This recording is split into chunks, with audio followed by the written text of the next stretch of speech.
I was born and grew up in a time where things were much more segregated than they are now. Okay, and we live in a segregated community, and at the time, you really didn't know that you were poor or didn't have as much as people are now attuned to knowing, because of the fact that everything that you needed was right there in your community. 3 months, 4 months or so after I finished college, I was drafted.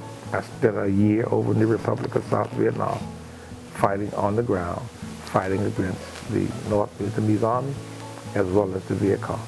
If you were able to survive it, you learn a lot about yourself, your endurance, your abilities to survive, the appreciation that you have for people who were fighting alongside of you, who may have had certain thoughts about who you were, what you were, okay, not knowing anything at all about you, but having to rely on one another for your survival. Personally, I was different. I grew a lot. I learned a lot, okay, so personally, I was different. This country, in acknowledging the fact that those of us who served in Vietnam were actually serving in a war, I'm not even sure if today that's even being acknowledged. Vietnam was always considered as a conflict. It was never considered as a war. We lost over 50,000 American soldiers in Vietnam, and over 250,000 of them were wounded, fighting for what we believed, was something important to this country.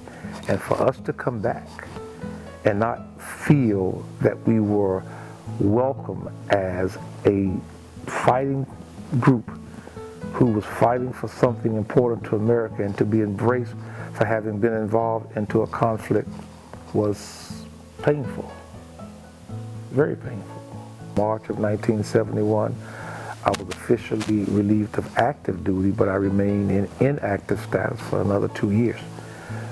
During that time, after March of 71, I came back. I went to work, in the field for which I had received my undergraduate degree. In 1971, October, I decided to go into criminal justice. And at the time in Florida, the organization, the State Department that was operating criminal justice activities for juveniles was called the Department of Rehabilitative Services, Health and Rehabilitative Services, DHR. And they had the responsibility of dealing with juveniles who were involved in the criminal activities, whose activities warranted them either going before a juvenile court judge, or who could be diverted for one reason or another. And I started doing that in 1971. Having spent the better part of 37 years in juvenile justice, I had a bunch of kids. They weren't mine, but I had access to them. And my role with them varied depending upon where I was and who they were and what my specific job title was at the time.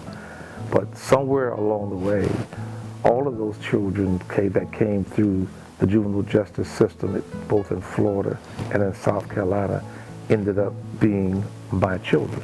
So to some degree, because of that relationship, it helped me to be a better father to my children, because I didn't necessarily want them to end up going that route where they ended up on somebody's caseload in the juvenile justice system.